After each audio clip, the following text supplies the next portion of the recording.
I get shit done, I have fun, it's my time and I'm the one. I'm breaking through.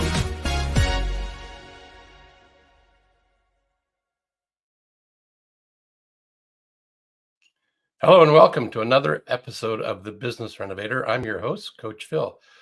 But more importantly, we're here today to listen up to this topic, firefighter to renowned expert in custom craftsmanship. Firefighters do amazing things. You're going to be, I think you'll be impressed with one of the things you'll see in the backdrop of my wonderful guest, some of his handiwork. It's like I was telling him before we got started, it looks great. I couldn't do that. It wouldn't look anything like that. It's I'm going to leave it there for now. You get to see it here shortly. So if you're watching us live, thank you for being here. Really appreciate that. And if you're watching us on the replay, remember it's #replay to let us know. Your comments, feedback are welcome, invited. That's how we get better. And if there's somebody that you would like to share this with, please share this out with your community. In the meantime, let's get the show on the road. And like, I love technology, especially when it works. So I was having some challenges early today, but they worked out really well. So I'm really excited to have this young fellow with me. He's the second Nicholas that I spoke today. What does that have to do with anything? How often do you have two Nicholases that you've had a conversation with in less than an hour? Well, not very often. This is my first time ever. So his name is Nicholas Svaikauskas. I know it's not exactly how to say it, but I think it's somewhat close, but we'll get that corrected when we get there. He's the owner of Calgary Custom Concepts, a Finnish carpentry company that recently relocated from Guelph, which is in Eastern Canada, to Calgary. Nick has 10 years of experience as a carpenter and overlaid with 6 years as a firefighter. He's helped people out in stressful situations. Man, firefighters are truly amazing.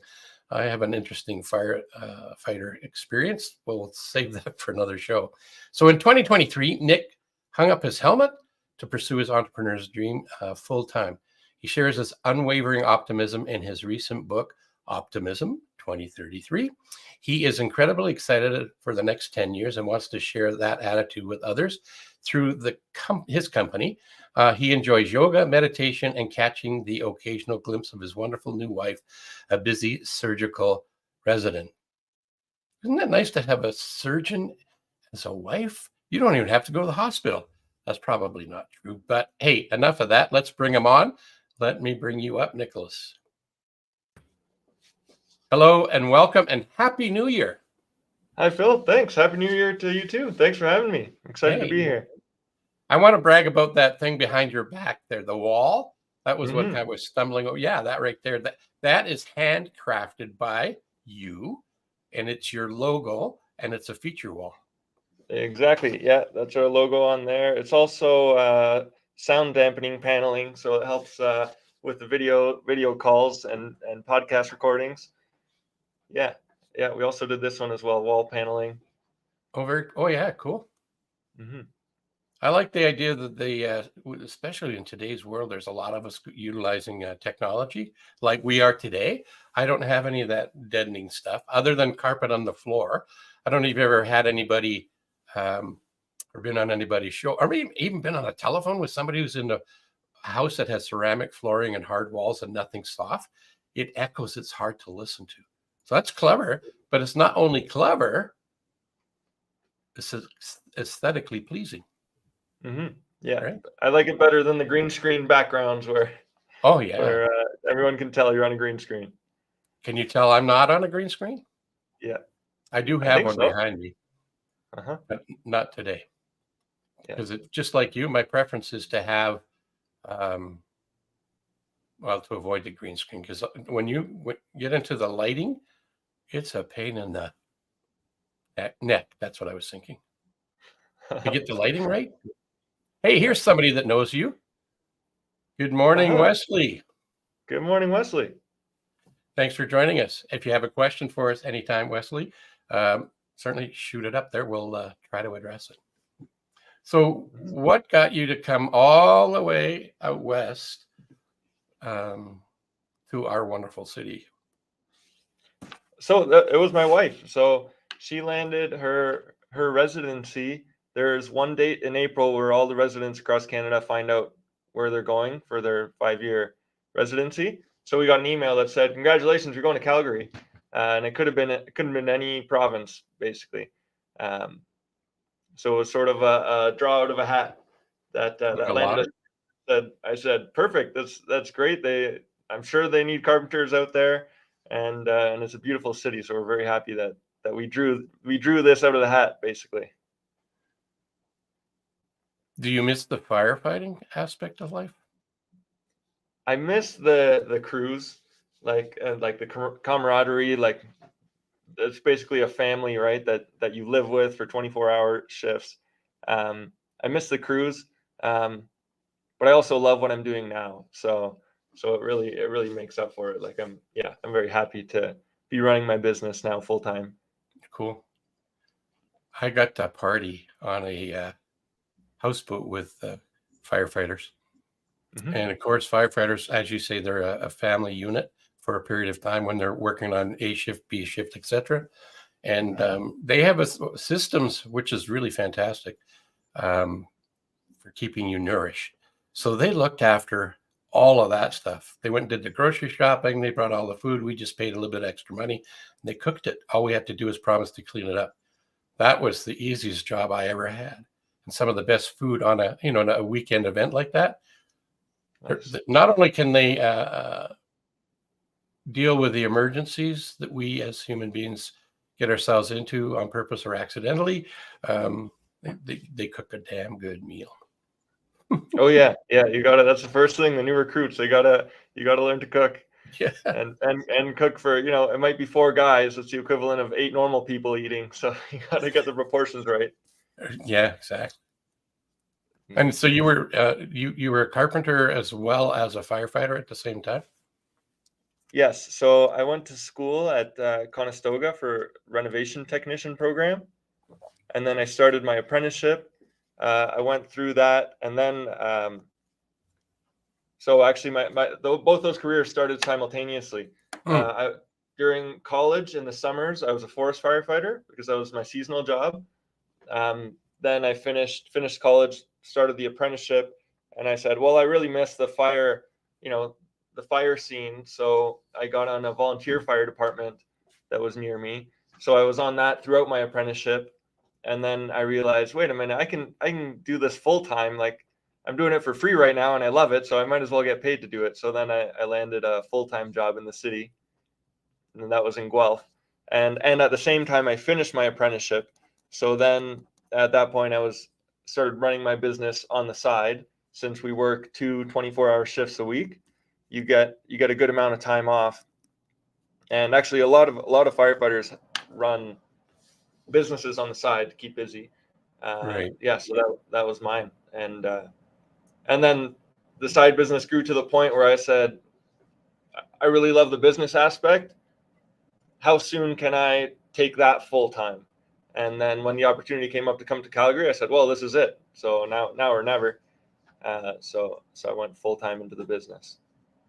Over the course of my tenure as a human being, I've had the fortune of meeting a number of firefighters, um, mainly in the Calgary marketplace.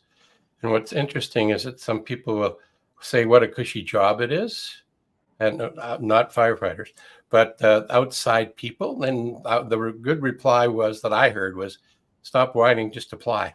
And if you get in, you get in. Not everybody is accepted into the auspices of being a firefighter. You got to be, well, I think it's kind of like your book. You have to be optimistic, Hmm. right? Yeah. Could you imagine a pessimistic firefighter coming to your house? Oh yeah, no, we can't get this put out. Let's just pack up and go. That'd be Uh-huh. stupid, right? So Yeah, optimism exactly. is We got probably a thread that's through everybody. Yeah, yeah, for sure. And yeah, you're right. They have to have the right attitude to do that job, and yeah, to deal with all the things they have to deal with. Yeah, I'm not going to talk about some of the things I've heard from friends that have told me the not great side of it. They use black humor to deal with the PTSD issues that you face. the things you see that we don't want to see, because it's not always nice. Like it's not taking kittens out of a tree moment often, right? That's not, there's a negative side of life that you get to see. We don't need to expound on that. No, but that's true. Yeah, that is there. There's a lot of the dark humor, for sure. Is one of the outlets to deal with it. Yeah, absolutely. Well, it seems like we use the word optimism. Tell me about the book in terms of two things are coming to my crazy mind. One is what caused you to write that book, and what was that? Well, I won't stack the question. What was the impetus to writing the book? First question. Mm-hmm.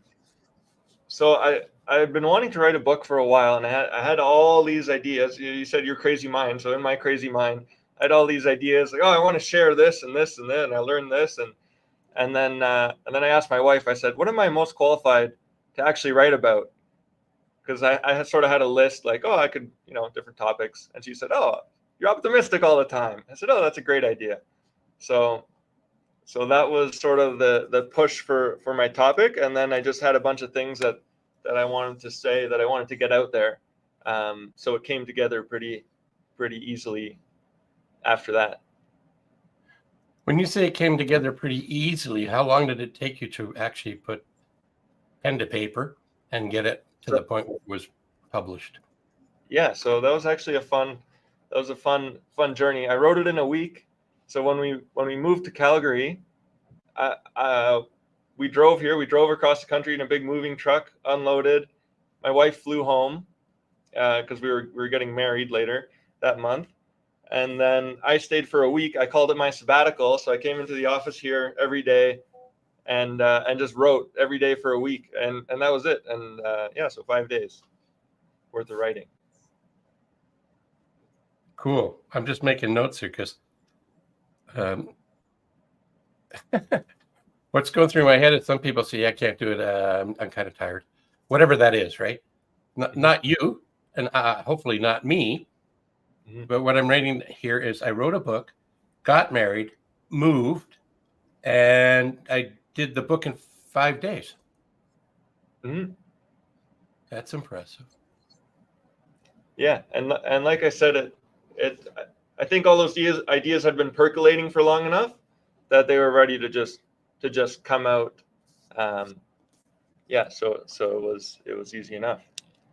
I'm not sure who Facebook user is. It looks like they didn't give StreamYard permission to promote them. So I'm going to howdy back at you. Howdy. And howdy. If you want to let us know who you are, that'd be awesome.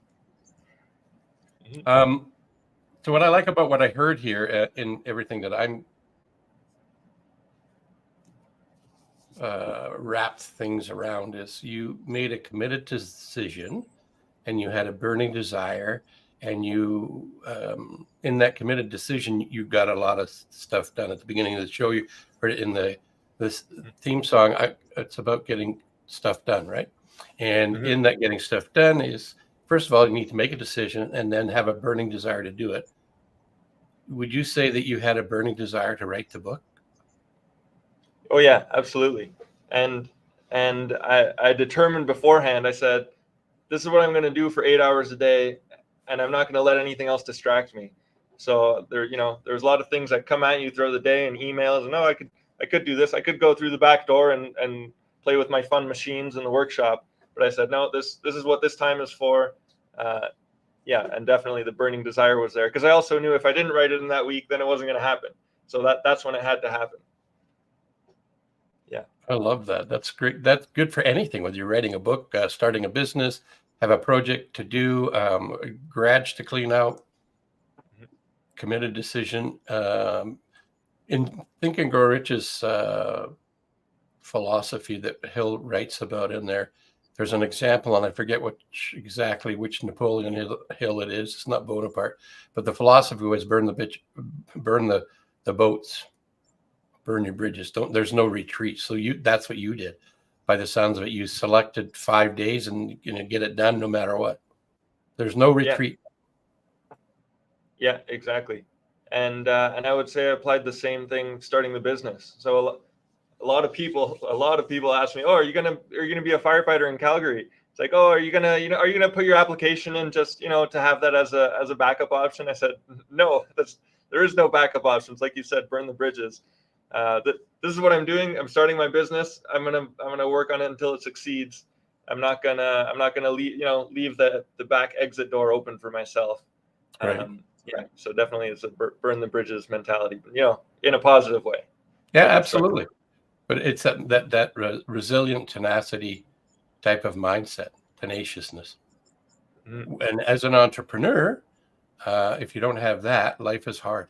I heard a quote, and I can't remember if it was Jim Rohn or somebody else, but I'll give it. If we do what's hard first, life will be easy. If we do what's easy, life will be hard. I think that's the way it goes. Yeah, absolutely. And I always think about you have to do that which you don't want to do, right? Like not what's comfortable and easy, really. Yeah. I have another quote. I wonder if I got it in my banners here. Hang on, can I have a look? Yeah, I do actually have it. This is one of my favorite. You only have to do what you don't want to do until you don't have to anymore. So doing the things that are uncomfortable, the things that we don't know yet, the skill level that we haven't refined, so that you can create a wall like you have, not like mine's painted wall. Yours is crafted wall. What I like about that wall is that it's aesthetically pleasing, but it's also practical. We were talking off air about the sound deadening materials that you're using there. So you're in an environment that helps make this experience better. Having hard surfaces and audio calls, whether it be on a phone or a video like this, it's really the quality of sound with nothing to deaden it is awful. Anyway, you only have to do what you don't want to do until you don't have to anymore. That's Leland Val Vanderwall, originally from, he's no longer with us, but originally was from, I don't know if it was Toronto or London, but out that way, and moved to Edmonton and it created a company called Osis Western and had an impact on somebody you may have heard of, Bob Proctor. Oh, yeah. Yeah, that was his coach, mentor, and friend. Awesome. I am a fan of Bob Proctor. I got to meet him once in Vegas. Oh, cool. Yes, burning bridges in a positive way. So there's no retreat. You've made a committed decision that you're going after what you really want. And I know Stephanie, and you do too. And I think you would probably agree with me, Nicholas, that she is one of those kind of people that makes a committed decision and is going after what she wants with a huge amount of passion. Absolutely. Yeah, you can see that. And and the amount of energy, I'm impressed by Stephanie, the amount of energy she puts in at BX and like all the networking events that she runs and organizes. Yeah, that's definitely a good example of committed decision and and focused will as well. Like she knows where she's going and actions lead in that direction, instead of being scattered. Yeah. And the other thing I like about it's now the Stephanie show. That's okay though, because there's some really good nuggets in what you can glean from her if you ever get to meet her. Another principle you can take out of Hill's book, Think and Grow Rich, is do more than what you're paid for. I remember one time the staff, we had so many people at our BX networking event, and we weren't in our normal space, and she just rolled up her sleeves, metaphorically. I don't think she had sleeves on. Anyway, she she became our server. She helped the serving staff get the food out to us, in addition to her leadership role to make sure that we have a awesome an event. So, yeah. Oh, she just thanked us. You're welcome, Stephanie. Tell us a little bit about the carpentry side of what you do. What is it about that cranks you up? So that I've always loved building stuff with my hands. Like even from when I was very little, I had a little workshop and some hand tools. But when I did my apprenticeship, I worked for a high-end home renovator and custom home builder. And so we got to do all aspects. And as a general carpenter, you're trained from forming foundations, pouring concrete, framing, drywall, finishing, roofing, like the whole scope. And then so I got exposed to all of that, and then I said, well, what do I like the best out of all this? If I had to focus on one thing, and that was trim carpentry, which is the finish aspect. So the very last thing that goes in is your trim carpentry, doors, baseboards, coffered ceilings, the wainscoting, the paneling like this, because that's what you get to see, and that's what that's what everyone appreciates when they walk into a house. And so that's where I trained my focus, and I said that's what we're going to specialize in. So when I had the company in Ontario, it was Nick's Carpentry, fine woodworking, and trim. So we focused on the finished carpentry aspect, and that's what we do as well in Calgary Custom Concepts. Cool. I was kind of joking about your wall. I could never do that, but it's not a joke. I guess I could take the time to learn it, but I don't have the patience to do that. I'm an okay framer, and I've done cribbing once. And that once was enough. And cribbing is putting the foundation in, putting up the framework of the concrete, so creating the forms so they can pour the foundation. And man, one thing I got out of that with a whole bunch of lessons is hard work. And I had a really big muscle here, not anymore, back in the day. And this one here was really tiny because I hammer with one, the other one's not working out. My back was strong because I was carrying stuff, but my arms, one was bigger than the other. That was crazy. Yeah, that's not quite the same. That's way more fun than cribbing. And I understand the whole process of what you're doing firsthand. One of my steps in my journey was working with the largest home builder in Canada, fourth in North America. And I was in the sales side of things. So I had to show home and numerous times that help people make the decision to buy the home that made sense for them. But in that, before they let me have my own show home, they put me through an orientation of the whole home building process, right from funding to the building of it, to the handing it over and the servicing of it and everything. It was really, if I wasn't in coaching, I probably, if the interest rates hadn't gone to 21% back in the 80s, I may still have been with them. But it was a great career, helping people get their first home or moving and upgrading, and seeing the craftsmanship from some of the tradespeople along the way. And it's amazing. Finishing carpenters need to be patient. Framers need to go fast, right? Yeah, exactly. Yeah, patience is key. Yeah, and it shows. Like you get feedback immediately on your work, because if you rush one cut or one angle, then and you put it up on the wall, it's there's no hiding it. So no, that's true. So I know that I'm not a good finishing carpenter, because you see one of the things that you guys do is putting the trim on it, i.e. baseboard. So I did for the most part, I did a lot of a reno in a townhome I had. And I had somebody put the floor down because it's ceramic. I didn't want to risk that because too much dollars tied up in it. But I thought I'd give my hand at putting the baseboards on it. Oh my God. You need to understand geometry, and you need all sorts of special tools, because in an ideal world, it's a 45-degree angle because the walls are 90 degrees. But that's not reality, is it? There's a complex miter cut that's required, isn't it? Yeah, the compound miter. Yeah, there's in the books here. There's a textbook on construction geometry. But you're absolutely right. Yeah, you need to know. There's geometry, and then you start getting into the framing. The roof pitches, and you're calculating. Yeah, there's a lot of math that goes into it, for sure. Yeah, absolutely. And you can get the math right, but still you need the skill to make what you found the math to be, to have the aesthetics, like your wall that we're looking at there. I mean, I'm trying to find a flaw just so I can point it out. There isn't one. Because I'd be OCD if I saw it. Yeah. So that's the goal, because I want people to be able to scrutinize my work and not find flaws. But you're right. Like it's not just the math. It's also like the proportion, and I'm big onto that, like proper scale and proportion, and what makes something naturally appealing to the eye. So you can't see them, but I have some other posters here of like the Roman orders of architecture, right? So like Tuscan, Doric, Ionic, Corinthian, and the proportions. So if you really get into the nitty gritty of this, you get into the proportions of those colonnades. And so there's the entablature, the actual column, the base, and so the ratio of proportions to that, you can transfer those ratios and proportions to nature, or to the scale and proportion of a human being. So right beside it, I have what's his name, the Vitruvian Man,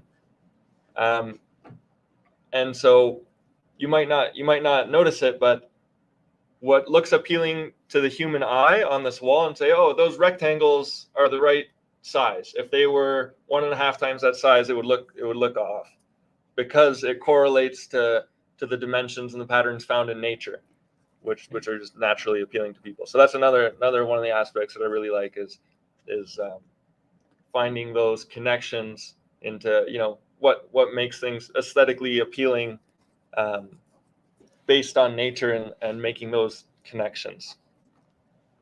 That's why I'm not a finishing carpenter. uh, So, and you're playing to your strength, which is awesome. The other thing that I wrote down here from early on in our conversation today was do what you love and invent the way. Those are things that I'm a big fan of, and anybody I work with, that's what I encourage them to do, is go find out what makes your heart sing. And when you do what makes your heart sing, everything else is easier. Not easy, but easier. Because if you're doing things that it's a drudgery to do it, you'll find creative ways to avoid doing it. Go back to where you were sharing with us how you wrote the book. 5 days. And that took you 5 days because you saw joy in it, not drudgery. Yes, it might have been a little bit of work and effort, or maybe a lot. And it took 5 days to concentrated effort and not go play with your toys in the shop and make things. You kept your word to yourself. So there's a whole bunch of efficacious muscle building that you did there. So if people didn't get that from watching you today, that's on them, not on us. But that's what I got out of listening to you share what you do. That's pretty cool. I want to share a couple of things so people get to know. Oh, let's just let Wesley in here. He says, if you love what you do, you will never work another day in your life. Absolutely. Totally on with that. And Stephanie's saying,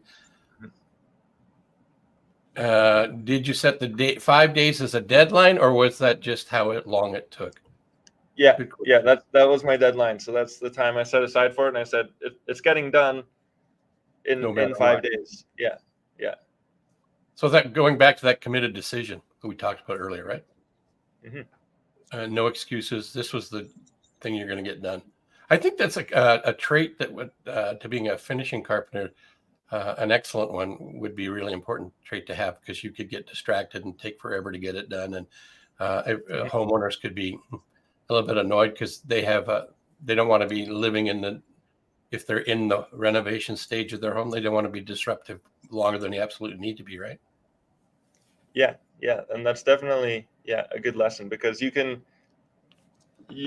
spend too much time on a certain detail, for sure. And that's the difference really between a carpenter and a homeowner, is you're efficient and you know when to draw the line and say, okay, we've put in enough effort here. This is enough to deliver the product. Whereas people who aren't experienced will say, oh no, it's not quite right yet. And then they spend forever working on it. Like I met, I think it was like an orthodontist, and he'd been doing his own baseboards, like you said. And it took him several months to do 1 or 2 rooms, because he had to be so precise, because that was his nature. And he didn't realize, okay, that you have to have bounds on both sides. You have to have the minimum of quality, but there's a maximum as well, where you have to get the product out there. I'm just thinking, if you were to do orthodontal work, how good would you be at that at this moment in time? I tell my wife sometimes, I'm like, we use the same tools. Like she's got like the little bone saw. It's the same as a multi-tool. Steady hands. We both have steady hands. She just knows way more anatomy and is much more well-educated than I am. Well, different education, right? Yeah. So I'm going to bring up your LinkedIn page first. There it is. And let me make it easy for people to find you, because it's hard for most people to see that. So if you're trying to get connected and find out more about this lovely man and want to get a copy of his book or just carry on the narrative based on something you've heard here today, you go to LinkedIn. That's the first place you can go to. And if you'll notice the logo at the top, Calgary Custom, and that geometric shape, that's the same thing that's on his wall. Isn't that pretty cool? And is that a ceiling that you actually have done? That particular ceiling, no, but that is what we do is coffered ceilings. So you can do that. Yeah, Probably exactly. better than that, dudes. Yeah, yeah, proper proportion and scale. Yeah, that looks pretty cool. And the lights in the middle and everything. We got an arch underneath there. That's I know the trick to that now. I'm not ever going to do it, but I know how they. When I first saw that shape and not knowing what was underneath it to make it be there, and then when they built the house I'm in, I have an arch, and I saw the framers. Well, I didn't see the framers do it. I saw the framing. I went, oh, that's how they do that. So they set it up. So it's pretty cool. Anyway, I digress. Let's go to your website where we can find out even more information. I'll just swap out the screens there. Again, there's that logo was on his wall. It is on his wall. And just so they can get the whole thing of this, I'm going to get rid of us temporarily and get rid of that temporarily. You can go here, really simple, clean lines. And just like any other website, there's the stuff at the top, but it's really what's underneath it. So he has a podcast, he has a portfolio, there's reviews in here, what services he offers, and a little bit about him. And you can inquire here. So again, the website address is here, calcustom.ca. I like that simplistic. So if there was one thought, one nugget that you would want to share with our audience today, what would that be? One nugget. If anyone has something that they've always wanted to do, so going back to this example, writing a book, don't put it off and say, oh, maybe sometime in the future, in the non-distant future, it'll happen. Because if you don't decide and set a date and say, I want this to happen, this is when it's going to happen, then it won't. So like don't let those things get lost or go by the wayside just because you didn't make up your mind. So make up your mind, get it done, and you can do amazing things. Yeah, and I'll add a plug. I'm giving a talk on Optimism 2033 next week at BX on Thursday. Oh, darn it. I won't be able to be there. It's okay. I think Sergey will record it for you. Awesome. That would be terrific. I'll watch the replay. Yeah. That's fantastic. Thank you for being on our show today. Much appreciated. A number of nuggets there that apply, whether you're a finishing carpenter or a financial whiz or an insurance business or maybe a business coach, that you could learn from this character called Nick. Nick, thanks for being here. Much appreciate it. Enjoyed getting to know you a little bit more, and I look forward to seeing how we can make a difference together with our BX group and beyond. Thanks, Phil. It was great chatting with you. I appreciate you having me on. Hey, my pleasure. I'm going to give him the last plug. Look at that. Oh, last two plugs. Amazing, Nick, and great advice. I absolutely, totally agree. Because I'm going to recap what I got out of this today. Do what you love. Invent the way, because once you make a committed decision, it's easier to get to where you want to get to. He wrote a book, 5 days, committed decision, head down, ass up, got it done. Turn it into a want to instead of have to. But while he was doing all that, he moved from across the country, got married, and started his business in a new area where it probably didn't know very many people. And here he is doing what he does and what he loves to do. Isn't that fantastic? So set goals, make up your mind, and stick to it. And to end the show for us, I want to put my favorite word up as soon as it shows up. Where did it go? Somebody move my favorite word. It's right here. Wonderful. The U is like that on purpose because it represents you. You are unique and you are also wonderful. So continue being your unique, wonderful self. Until next time, I'm Coach Phil, the host of the Business Renovator. If you have questions, shoot them to us via the YouTube channel or Facebook, depending on where you're watching us from.